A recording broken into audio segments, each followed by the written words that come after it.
A very good morning and welcome to the program. The Voice is coming to you live from the nation's capital, Abuja. My name is Medina Azaki. Nigerian insecurity is on the front burner again, despite all efforts to curb insecurity in the country, from Boko Haram to banditry to kidnapping, and the situation still remains the same. For some people, it has even escalated. Now, recently, the president, in his effort to try to curb insecurity and bring sanity to the country, he went to Turkey and had a security pact. Today, we'll be discussing what is this counter-terrorism, and if the current Minister of Defense, who is a former Chief of Defense, Christopher Musa, will bring peace to Nigeria and deal with these bandits and insurgents decisively. This and more when we come back after the break. Stay with us.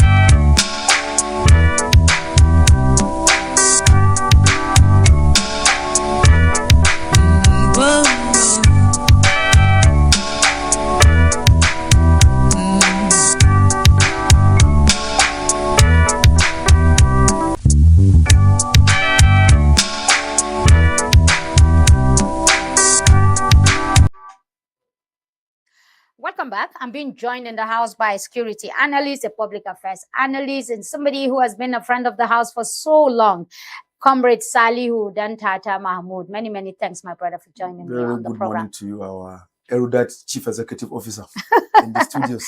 All right. Insecurity has been on the front burner now and then. It's been with us for a very long time, and each time we feel it has come to an end, or it's coming to an end, all of a sudden it resurfaces again. We thought that after the US strike in Sokoto and some part of Kwara State, the situation was a bit calmer, but we are seeing resurgence all over again, especially for those of us in the axis of Borno, Yobe, especially those of us from Borno. We're seeing where Boko Haram are now killing commandants.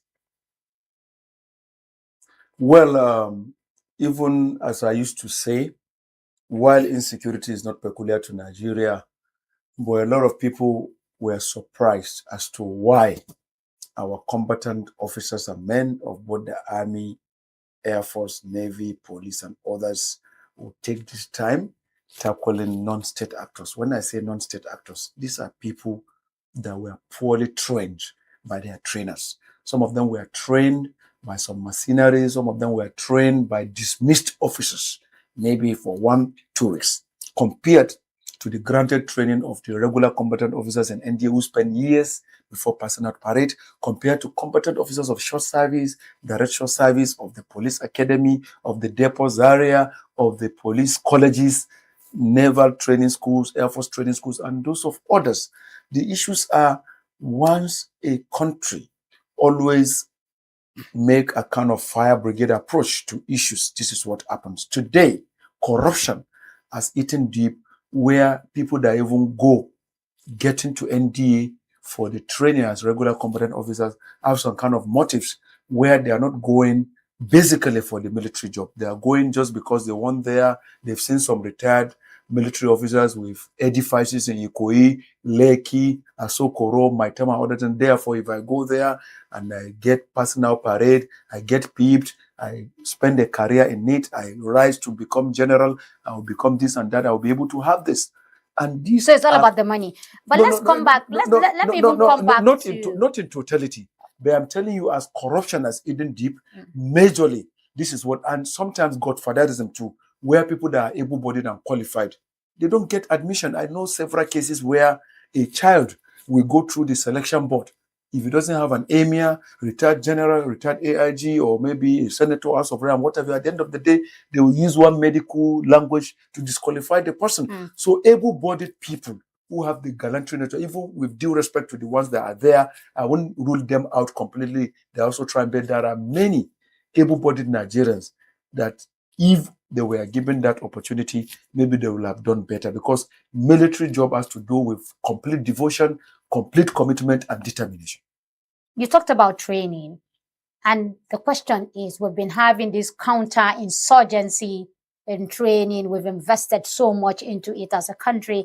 I was thinking that by now we would have an institution for a counter-terrorism, an institution that has to do with counter-terrorism, whose responsibility is to train people to tackle all this insurgency that we are suffering from now. So what happened to it?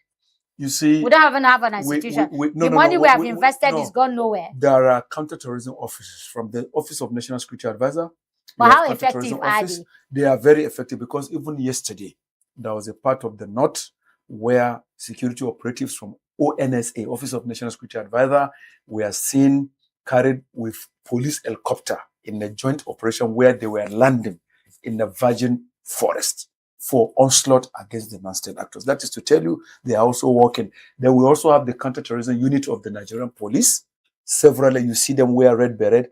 As I talk to you, even in the northeastern part of Nigeria, they're in the joint task force, they're in other parts of the country. The issues are they are not properly funded, I tell you. Because you can imagine. The 4 trillion naira budget. No. Where is it going to? When they make budgets, even the two chambers of the National Assembly, they don't oversight to see how they are spent. You make that budget, you are conveying officers from Office of National Security Advisor for onslaught. There was no use of Alpha Jet. You are using police helicopter easily. That helicopter could be brought down. You are using a police helicopter that you are supposed to use for certain hooverance.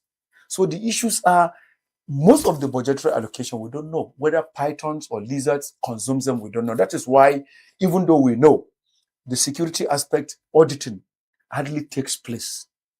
The issues are... Could it be that these monies are released, but because of the corruption that is there, some people will pilfer with the money and siphon it for their own personal gain? So at the end of the day, the soldiers who are on ground will be the ones to suffer for it. Is that what we are Regarding saying? Weapons and equipment, most of the times they do it government to government. I can remember... But until they finish killing everybody before the Tucanos will be used. But it was the same America that said Christians are being killed. There is the politics in the global terrain. Let me tell you, this terrorism don't rule out international conspiracy. Yeah, of course. With iota of no apology to any international community. There are certain international communities that also have their hands soiled in it because of our mineral resources. Severally, they've seen where jets will come and land in where there are illegal gold mines in northwestern state of Zamfara and others. A lot of them are involved. That is why most of the times when we say this, we wonder why Defense Intelligence Agency, National Intelligence Agency, Police Force, CID, and other intelligence arms of the Army, Navy, Air Force will not swing into action. Illegal gold mines are taking place in Niger, Kwara, Zamfara, and some parts of Sokoto and Kebbi, including Nasarawa. This is well known through their sting operations. But what happens? At the end of the day, maybe through the back door, even though it remains allegation, they go settle certain corrupt people. Then here they go. So the issues are, Mr. President must live up to expectation of restructuring the entire security architecture. He doesn't have the time now. He doesn't have the time President Bola Tinubu did it in Lagos as governor. No, yes. Lagos is not Nigeria. He has emissaries. He has emissaries. That is one. Yes. We'll come to that. But what I want to ask you is this international conspiracy is something that has been with us for a very long time. We've been saying it in secret. We've been saying it in the open. How come government is unable to address international conspiracy if you know that this is what is happening to your country since 29, when the first onslaught of Boko Haram, happened to date? That's about, 17 years. And we can't even deal with the international conspiracy. Then why are we going abroad to sign counter-terrorism pact and all of that when we know that this is the problem that we have? Outside General Murtala Ramat Mohammed, who called the bluff of certain Western nations, and late General Sani Abacha, former head of state and commander-in-chief, successive administrations, particularly democratic institutions, saw the Western nations as their godfathers. Today, a lot of them, they are senators, Mr. President and others, every now and then, either in Turkey, either in Paris, either in this and that. You see, if you want to build your country, sometimes you need to have madman mentality, with due respect to Idi Amin, former president of Uganda. I'm not saying any president of Nigeria must send Asians or what have you, but sometimes you must tell them the truth. Idi Amin's mentality, it is now we're appreciating it. you have to decide your things yourself for everything. Look at even with but the question I will ask is that do the presidents of African president that we have today have the liver? They don't. They don't. To undertake the madman mentality. Half of their investments and even their families they are there, so they cannot. The same countries that come to terrorize your own. That is it. Unfortunately, in Kaduna we have Defense Industries Corporation. It was established in 1948 or so. They don't have the adequate funding to be able to manufacture weapons. If not, with Ajaokuta Steel, there will have been collaboration between Defense Industries Corporation. Turkey was a country that were almost in the same grade in the 70s. Today, they have overtaken us. They are manufacturing Alpha jets, drones, and others. That is where Mr. President is visiting. And when they said we are going to do this for you, we are all celebrating. That is an insult, for God's sake. So a very big one. I think in our universities, we must have research centers. Research centers where we train. Comrade, we have research centers. How effective or how useful are is the there research? Research centers for manufacturing of AK-47? No. Are there research centers for manufacturing of drones? No. Are there research centers for manufacturing of bulletproof? That should no. be in, the military institutions. Let me tell you, world over, they collaborate with academic institutions. Who lectures these officers you see? In the Defense Academy there, same way you have military instructors, you have civilian lecturers. Ask anybody. Even in Command and Staff College, Jaji, even in Defense College, you have civilians, professors who are lecturing there. So the issues are, you have to capacitate and empower your academic institutions. Because but comrade, there are people who will say, with knowledge availability everywhere, AI, Google, if you go on to AI or to go to Google, you will be taught how to do drones or whatever you want to do. It's not a big deal. What I was thinking is that we have out-of-school children, many of them on the street. Couldn't we just try to galvanize them, harmonize them, put them together, and bring experts to train them on making drones? It's not going to take 1, 2, 3 days. Those guys will pick it up, and they will do something amazing rather than going to the universities, set up institutions for AK-47 or for drone. Again, they bring up some kind of humongous budget that will now come here, and you will come here and start questioning, where is this money going to? Why is it too much? Do we really have that time and money to spend? When we have resources on the road, human capital on the road. That responsibility is fortunately shared between the three, the federal, state, and local government. But today, everything seems to be loaded to federal government. Today, if somebody wake up in Kayama community in Kwara State, or Mafa community in Borno State, or Gujibao community in Yobe State, they say President Tinubu. It is high time, like this suggestion you brought, Governors Forum, Algon, collaborate. All these children on the street, like you said, you don't need to take them to certain schools. You can create talent acquisition centers where you train them on these drones. Some of the crafts people that does these drones in China, they are still in a certain level. We see them on social media. You see, we don't prioritize talent in this country. We only prioritize mediocrity, where we are more theoretical than practical. So I think this suggestion you brought is a good one, left to them. If they can, from federal, state, and local governments, actualize it. Beyond just that, let us start living up to certain responsibilities. There must also be social security and human capacity building. Kwankwaso did it as governor. Lateef Jakande of blessed memory did it through free education in Lagos. Unfortunately, the Kwankwaso agenda didn't take place this time around. The manifesto or the objective. You can even see the decamping of his only governor. That's what I want to share with you. I was at the 45th ABU alumni convocation. For you, Abu Sites. For me, Abu Side, and as a national PRO, I was there live and direct. The governor of Kano State came late. The VC was making his address. He came in with his entourage as usual, no respect, and he went straight to the front row and was greeting the emirs. The VC had to pause just for him to finish his, greeting. And what the VC did was very good. He did not recognize him until he did not even recognize him. The only person who recognized the governor was the state minister for education when she wanted to make her address. But that also tells you the kind of leaders that we have today. You don't come in for, and then the host governor, who is the Kaduna state governor, came when the event was over. We had already come out of the convocation squad.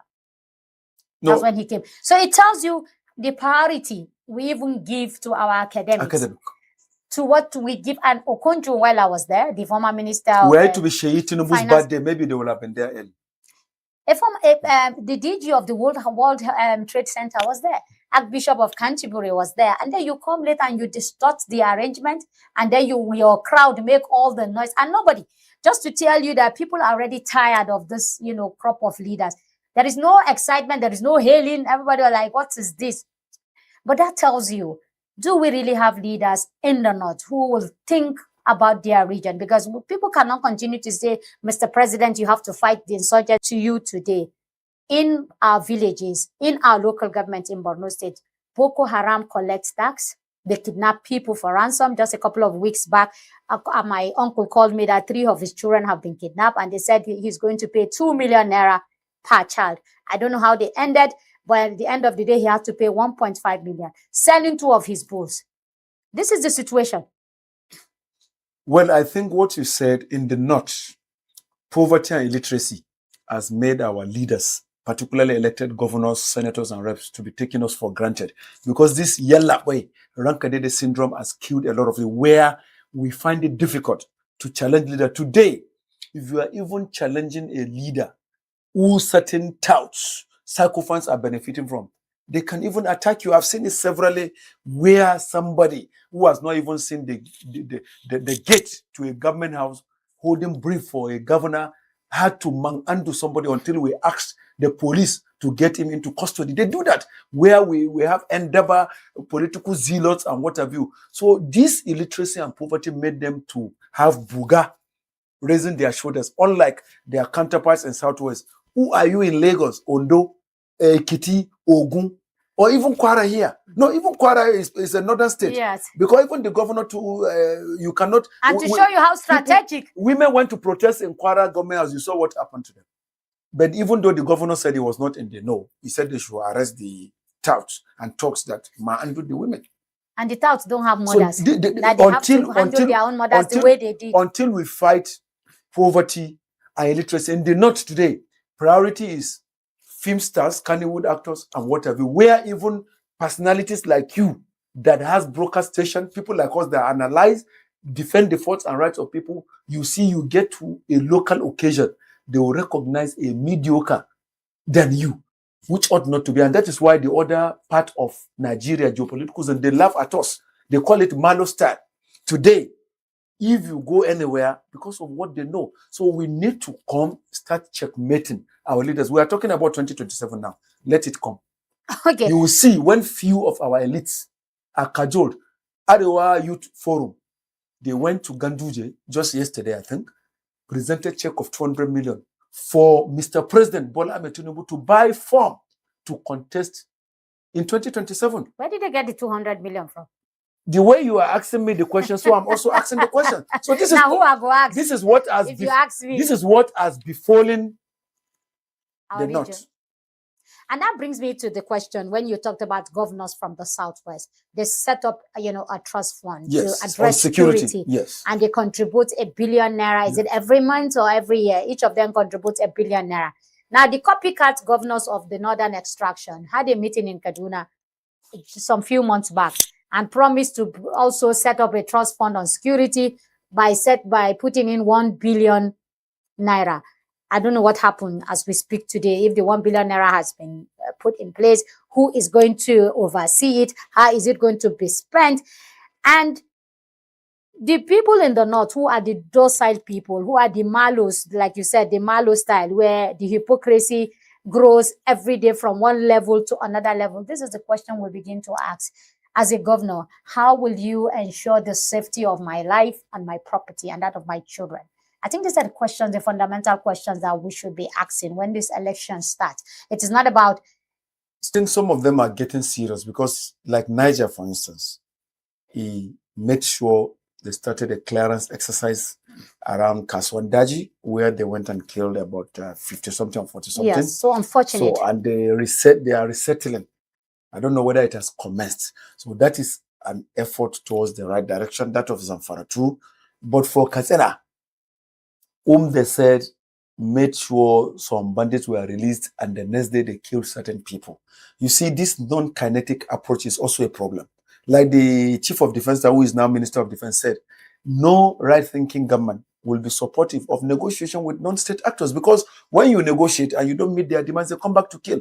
We had instances where Bello Turji, after a negotiation and what have you, they came and killed other people. So I think what the governors need to do now, they have security vote. Let them use it to support Operation Fansanyama, Operation Hadenkai, Safe Haven, and order of these specialized squads, including the police establishment, DSS, and others. Look at the arrest of Mahmouda, terrorist leader in Wawa, Niger State. It was DSS that did it. That ransom. These abductors have not released them. And no statement has come from Niger State government. This is a former commissioner. Barrister Ahmed is from Kwara, though. Even Kwara State government. So these are things that happen. So what we need for northern governors, beyond just going to Arewa House, sitting down, or Kashim Imam House, there should be a kind of practicalization. They said they were going to have security architecture like Amotekun. None of them is effective, because as a security analyst, an order of our analysts, I don't even leave security. If you are an analyst in any of the southwestern states, the governors will look for you. You will come. They will ask, what suggestion or proposal do you have? You know what they came up with this, security fund. I was thinking that it will be institutionalized. Fantastic, intelligent people like you and many others will be co-opted. You'll be able to, make your input as to how this will work out. But we don't know anything about it yet beyond the 1 billion naira pledge that will be, donated. But let me ask you, for some people who say the same governors, the northern governors, the allegation you hear that they are also collabos, they are also collaborating with these insurgents. Some of them are their boys, some of them are their allies. And so that is why this insecurity will be taking different dimension. Today you hear Lakurawa, tomorrow you hear another name, and you ask yourself, who is giving them this name? How did you come about the name all of a sudden? You just wake up one morning and you hear there's a new terrorist group and this is the name. How did you get that name? You see, in this kind of guerrilla warfare, there are always certain knowledgeable people behind them, behind the scene.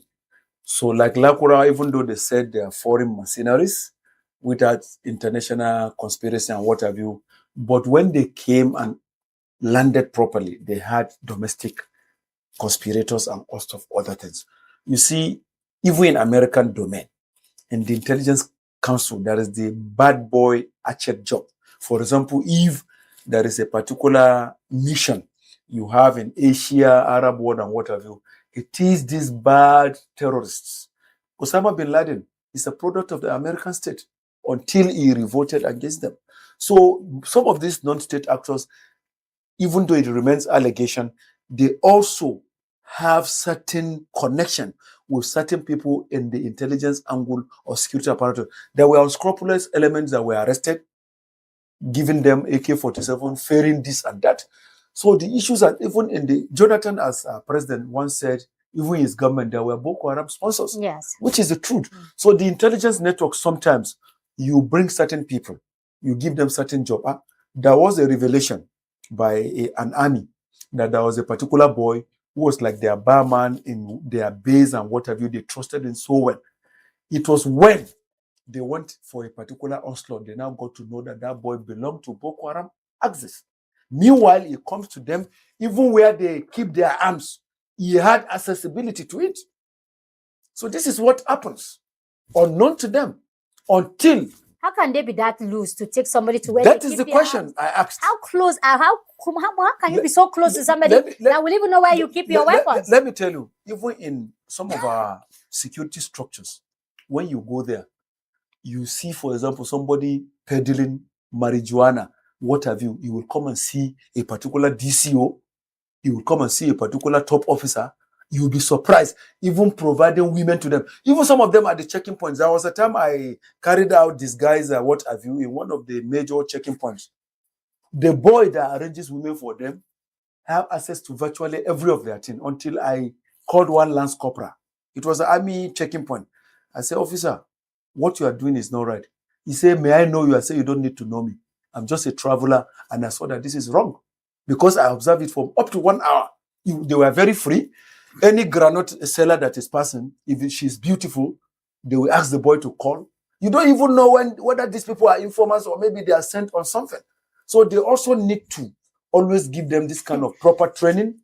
Thank you. That was what I was coming up. I was coming to. For officers, I don't have a problem because for any officer that is trained short service officer, direct short service, regular combatant, that skill is there, or police academy. The major problems are these ones you train police colleges, training schools, or depot. Because maybe somebody passing F9, you get one godfather, they sent him there. So they also need to look into it. Even if you are recruiting other ranks, you must let them know about basic intelligence. Who they need to move with, who they don't need to move with. All right. At this point, we'll take a short break, and when we return, we'll concentrate more on the issues being raised by the Minister of Defense yesterday on sister channels. That will be after the break. Stay with us.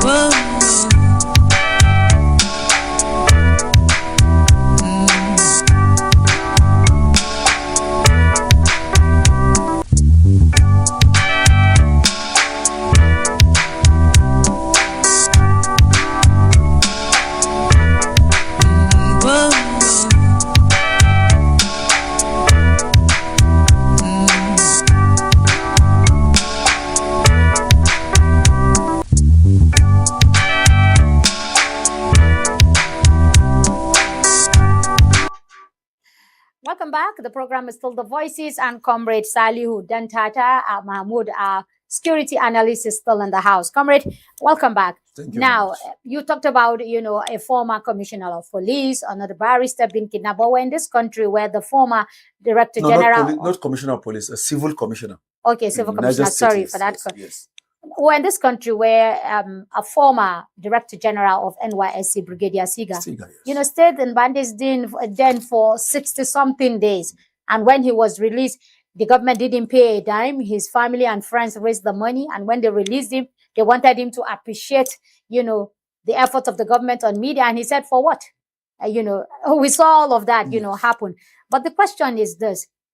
You raised about fundamental issue about officers being loose. Every Dick, Tom, and Harry, get close to them. They tell you civil-military relation. But civil-military relation, there must be a line clearly drawn before the civil-military relation becomes harmful. And it's also becoming very harmful to them. But what is it that attracts people to the extent that wherever they are, they just go after women and leave the job? You see, maybe because, most of them are always condoned because in the military, they hardly have time, particularly those at the war zone carrying out onslaught against banditry, insurgents, and what have you. So, as they normally say in Pidgin, body no be wood. So sometimes those kind of I don't want to go into that because of kids and also of other things. Yeah, I know. So it makes them to, because I can tell. But isn't it high time that move these people with their families? If you even wherever you're going to, just move them with their families. No. And then we can all have some peace. For example, you are like Operation Fansaya, Mahadinkai and others. Your wife and children cannot be moving with you because you are going for onslaught. Like those in what I'm talking about, the states where you will be doing the onslaught, they should stay there while you go and do your onslaught and come back. Most of these specialized squads, they don't stay permanently. For example, like this Operation Hadinkai, Fansanyama, they normally change them periodically. Maybe if these ones come, for example, now maybe they can say, okay, let us mix them. We pick from one division, Kaduna, 8 division, or maybe at worst, they can even say it's a battalion at that time. You get my point, or maybe from 7 division, go and form this and this and that. So it's not as if it's a permanent thing. It's just for some time. And they normally have shift, they change them at all times. So that opportunity. But the problem is this. Yes. The problem is you said body no be firewood. Yes. And if the civilians understand that, the insurgents, the bandits, and whoever, the criminal, will continue to push women to you, and then you fall into the trap. Yes, sometimes they use that tactics, even though I know I'm sure it's not news. I know tactics. Even though I know there are apes now, I've been taking charge of that to enlighten them, but a lot of them don't live up to what they get when they fall out. They tell them, don't do this, don't do that. Because particularly those around Niger, Kwara areas, you see them sitting under the tree. Even if they're transporting vehicle, once they stop to collect their normal, what have you, when they sight a beautiful, are you married or this? Because it happened when I was traveling from Kayama to Kanji, one of the checking points where there were 2 military checking points. And that was what one of them did until I told the driver I'm coming.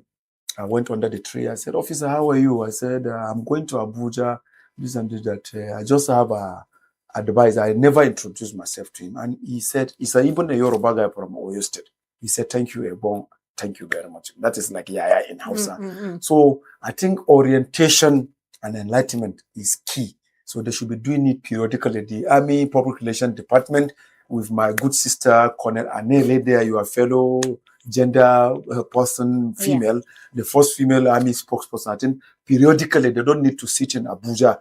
They should move alongside the GOCs, commanding officers, those points where these boys are covering. Boys, you know, in military, nothing like women. So where those men, boys and men are, they should be able to talk to them, watch what they do, how they so in order not to endanger their lives. There are even some at the border areas risky where you see between Chikanda and Benin Republic, when these beautiful Beninois Batono girls from Niki, Parakou, Bele comes, when they see, they lose guard. And this is somebody transiting from another country to a country. Even Gamborungala. Are you saying they are more beautiful than our women? Well, you know, is that what you are saying? You know, the people you see, sometimes you don't appreciate familiarity. Okay. So they've been seeing our own Nigerian women. Okay. So they also want to have a taste of Francophone. So even a border between Francophone is dangerous. Well, we cannot say, because Benin Republic and Nigeria, Itato, were like. But what I'm saying is that when they go for this training and orientation, people like you should be into that squad, because you understand the terrain. Well, you understand how people work. Maybe we were even supposed to have ownership involvement seminar from the Youth Literacy and Empowerment Foundation. We even visited the instance of Chief of Defense Staff, who is now Minister of Defense, in one of their Guzapi offices. It was 2 days after they removed me as Chief of Defense Staff. There was another group too, Arewa related. It was security-related matters. We even sat with Air Vice Marshal Olatunde, who was then Chief of Defense Plans and Policy, at the instance of General C.J. Musa, without her of no what have you. General C.J. Musa, as Chief of Defense Staff, his policies were very, very coordinated. Where he, as an exception, appreciated people from the outside, what have you, because NESO and other groups even had time to interact with them. Unfortunately, that tenure as CDS was short-lived. So I pray that I will sustain that as Minister of Defense, because as Minister of Defense now, he's a civilian and he's more higher in what have you. So his boundaries are endless. But the question is, transiting from a military man to a politician, even though yesterday on our sister, station, he said, he's doing both. Effective do you think he will be in this role? Because a lot of people's expectation was that CG Musa is already there, and the insurgents are in for a hard time. But here we are today. When General Tiwa, I know you're going to tell me it's too early. When General Tiwa Danjuma was appointed Minister of Defense, don't forget, he was once Chief of Army Staff. Of course, he was effective. That was the time they started renovating their barracks in Kotoko, 81 barracks, old NDA. Jaji and host of others. So once you have somebody with military background, even though we had civilians who became Minister of Defense and performed creditably well, like my mentor, alleged Dr. Mahmoud Yayale Ahmed, even Rabi Musa Kwankwaso did well. We had a lot of them who did well as full-fledged civilians. But once you have military background, it helps. It's just like us now that analyzes on security. For example, tomorrow, maybe you make me SA security to a governor. Already, I know the structures. I can vividly tell you, in one of Burgami program, Vision FM program, there was a particular technical assistant to a particular IG. I don't want to mention name. He was brought in from London. He never knew the structures and ranks of even the police.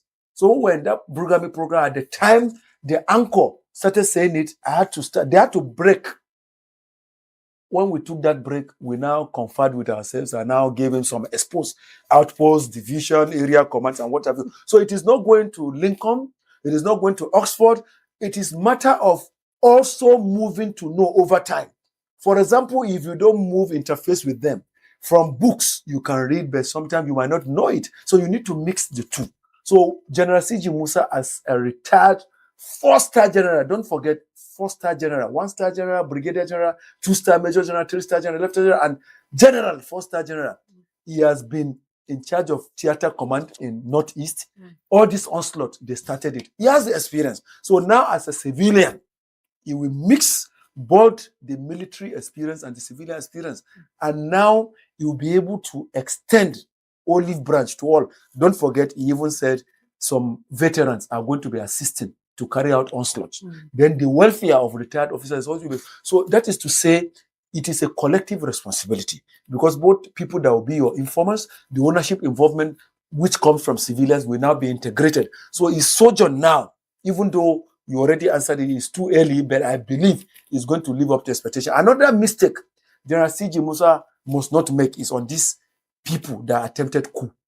In 1995, when Obasanjo, with due respect to him, late General Shehu Yaradua, light of Lawa Gwadabe, Konebelo Fadile, stage coup, we all begged for them to be given clemency. Abacha government incarcerated them without firing squad. Same thing, 1997, likes of the then Chief of General of blessed memory, Lieutenant General Donaldson Oladipo Dia, Major General Abdul Karim Adisa of blessed memory, Major General Tajuddin Olarewanju, Major Fadipe, and Olorun Toba, as well as Major Bilamino and also others. Mede Bino, who was Director of State House, we all pleaded for them. President Bola Ahmed Tinubu then was pro-democracy activist. He was among the people that pleaded. Today, you are commander-in-chief. Please, General C.G. Musa, no matter what they said, you were among the people they were to eliminate. Let us forgive. As a good Christian, as good Muslims, let us reduce, even give them lighter sentence to serve as deterrent. Don't waste, at this material time, don't waste these combatant officers you used taxpayers' money to train in Defense Academy. Majorly, they are regular combatant officers. At this time, maybe after they serve their jail terms, to me, if I'm him as commander-in-chief, I will even say, let us forgive and forget for national reconciliation. You can even reintegrate them. Let them use two seniority. If the brigadier general is supposed to be major general, reduce him to lieutenant colonel. If the lieutenant colonel is supposed to go to colonel, bring him to captain. Are you expecting a harsh punishment for them? Because they are going to be court-martialed. What is the consequence of being court-martialed? Even though legal constitutional lawyer Femi Falana said he's not in tandem with democracy. So I think they should also listen. We are under civilian administration, not military rule. Court-martial is basically for the 3 arms of the military: Army, Navy, Air Force. In democratic terrain, it is the courts, even though we know the military cannot bring their people to be tried in civil court. But it all lies on the president and commander-in-chief. Mr. President, Bola Ahmed Tinubu Omolodede Omo Iyaloja, I am pleading with no interest attached. Nobody sent me to do it. We did that of 95. I was among the people that pleaded as a young man. 97, they took us to Villa. In one of the conference halls there, near council chambers, they put the video where Lieutenant General Oladipo Dia was kneeling down for Abacha, Abdul Karim Adisa and Tajuddin were kneeling down for CSO Al-Mustafa Major. We pleaded. General Sabo was the DMI, is now late. If he's alive, he will have, attested to what I'm saying. We were sitting down, they were on high table. Al-Mustafa too was on high table. DMI, then late General Sabo was on high table, and other people. We pleaded because I was personal assistant to chairman of National Council of Youths and Associations of Nigeria. Then we were the ones that did 2 million man march with no iota of apology, because I loved Abacha because of his point agenda, Vision 2010, economic intelligence policy, building of National Hospital, Gwarimpa Estate. So I gave everything I have in terms of my youthful what I did for him. So if we had pleaded then and they agreed, Tinubu, as a democratically elected president, please forgive and forget for national integration. But you also heard what the CG said.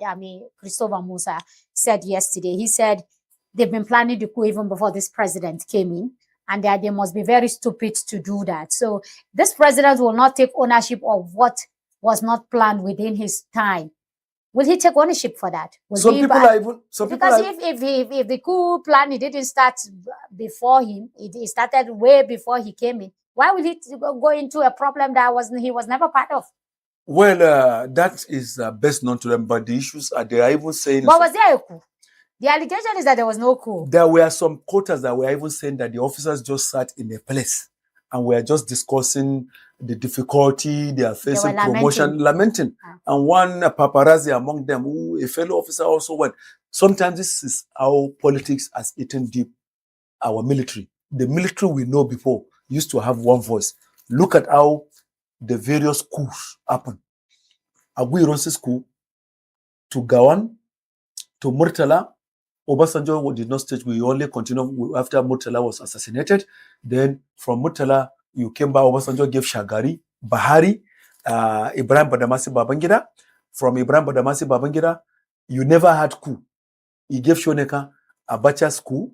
Abacha's coup, you had attempted ones like that of Dia, that of Obasanjo as alleged, and also of others until now. So the military always have that cooperation. So politics has now entered where you even see religion and ethnicity being discussed in the military circles. Today, you see officers say, I'm from Arewa, I'm from Southwest. It ought not to be. The essence of that defense academy in Kaduna is to further unite them. Look at the politics being played now. Itato, you had depot where they train other ranks of army in Zaria. Mr. President said it shouldn't be in Zaria alone. There is more, what have you. Oshogbo now has military depot. Even though I know the Mopol also have their Mopol training school in Ilaoragu. Okay. Late IG Tafa Balogun took it there. Itato, it used to be one in Goza. They decentralized it. When IG Mohammed Abubakar came to, he built another one in Nasarawa Ego. It's good sometimes, but when they are doing it, they don't attach national interest but politics. So, but they shouldn't come and decentralize NDA because College of Aviation Technology Zaria. Yeah, that's where they might be thinking. They might be, in fact, even Commander Staff College Jaji, they might be thinking to decentralize it. And when you are talking about military institutions, security institutions, it's not a politics. There was even someone that was saying, how can police academy be in the Wudil Kano? How can immigration training school be there? And also for that, these things are done for national security, not done for mediocrity. What is the implication of decentralizing our security agency? The implication is you start training on ethnicity, because automatically, if the chief of army staff is from your place, he will give you more opportunities. But that's sad, isn't it? That is more than sad. Is that how our democracy has eaten deep into our thinking? You know, that everything has to be about my region, has to be about my tribe. It was an opportunistic democratic experiment from 1999. A lot of them that became governors, nobody knew they were going to make it, because a lot of people who were serious-minded politically, the people that were in MPN, UPN, MP, PG, MPP, and others, NAP, and what have you, never thought 1999 democratic experiment was going to be stable. So at the time, people like Bola Ahmed Tinubu were elected as governor of Lagos. People like Lam Adesina in Oyo State, people like Admiral Lawal in Kwara, people like Abdulkadir Kure in Niger, people like what do you call him in the Plateau? What's the name of that former governor of Plateau? Joshua Darie. People like what do you call him? George Akume in Benue, and host of others. A lot of other politicians were never prepared. So they got opportunity and became governors and what have you. Then that was from where we got it wrong. And we got to where the leadership quality has dropped so low. It is now pay as you go. Mediocrity, pay as you go. That is why you even can see bench warmers in the upper chamber, lower chamber, who sleeps. Some don't even attend. It was even when a particular assembly said, if you don't attend, certain entitlement will not go to you. You have to be signing. If not, Itato, some of them don't even go to the plenary. And as a lawmaker, if you don't go to plenary, how do you raise motion? How do you present bills, sponsor bills? So it's all unfortunate. We need to, and this Gen Z, Alpha Gen Z population, theirs is going to be worse because they know nothing more than materialism. Today, they weigh you by the house you have, the car, the office you occupy. So that is to say, even the older generations are even going to be better, because when you sit in certain areas and you listen to them, you go, it is only the Alpha Gen Z and Gen Z that will go to certain eyebrow restaurants and will say to Lekki and spend 1 point something million, 2 million without feeling it. So we need to come back to our norms, the legacies. I hope when they are thinking about mansions and thinking about easy money, they're also thinking about their security, because few of them have access to fund, and majority of the Gen Z are jobless and lazy. So they'll also take up arms against their own Gen Z population, as you know. It's already happening with a Yahoo Plus, where they use their female friends. They sacrifice them for money. They've had cases of even 17, 18 in police custodies for that. Okay. Comrade, as we wind down, we have a Minister of Defense today who has gone through the ranks. So he understands what having a united military institutions mean. He understands the consequences of having fractured military institutions. He understands when you politicalize, military institution. I know he understands that. Do you think he has the will and the time, to bring these institutions together united? Then two, talking about welfare. We've been talking about training, intelligence. Have we talked about the welfare of our troops? Every day I say, God bless our troops, people who are on the road, in the rain and the sun, facing every kind of harm, and we sleep with our eyes closed. Have we thought about their welfare? When you see the kind of food these guys eat, on the front line, you ask, this is food that, even dogs cannot even eat. So it's not high time we begin to think about their welfare. If we say today the lowest military man should get a 300,000 as his salary. Even sports, we do that to encourage footballers. Yeah. We should do that for the military. We saw billionaires who come out to say certain amount of money. They don't do that to the military. They don't do that. I tell you, what they feed with at the battlefield is nothing to write them about, where they sleep and all stuff other things. So I think part of the agenda General CJ Musa should have is improving welfare, insurance and hazard. Because when you give them insurance and hazard, at the time maybe something of disability happens, he knows or she knows there's something to fall back on. Today, once they get disabled, they have to start begging from colleagues. I've seen where other ranks in 44 hospital in Kaduna were visited by their colleagues of the other ranks, giving them peanuts, which ought not to be.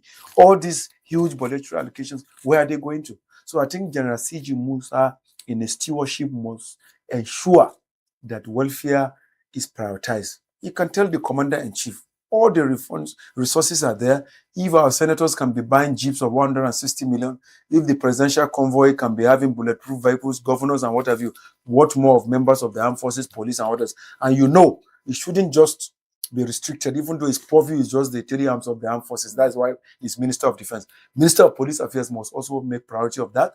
Minister of Interior too, because immigration, civil defense are also in that onslaught against the non-state actors, and the Department of State Services as well. So this is what they need to prioritize: welfare, hazard, and insurance for these officers and men. Outside that, in fact, let it be accompanied by post-housing scheme free of charge for all of them. Okay. We saw when the Brigadier Uba, who was killed on the front line in my local government in Damboa, we saw no visit, no, some even kind of sympathy. I think the Minister of Defense visited. That was when he was appointed. Yes. At that time he was out. Yes. He was out of the system. And the wife cried out to say, is this all that we get after the number of sacrifices and the years that my husband has spent, helping to work for the safety of this country? Until when he came back as the minister, then he made it a duty to go and visit her and to show some kind of empathy and sympathy. Shouldn't we have a reward system that is very, very effective as far as our military institution is concerned? Because today, somebody who goes to BB Nigeria or whatever gets 300 million as a reward. Somebody who excels in somewhere else will get about maybe 50,000 or 1 million naira. Shouldn't we think about our reward system? There should be that reward for veterans, both officers and men. Not remembering them only on the 15th of January with some peanuts. And a retired Air Commodore's garden, where he was managing, was demolished by FCT minister.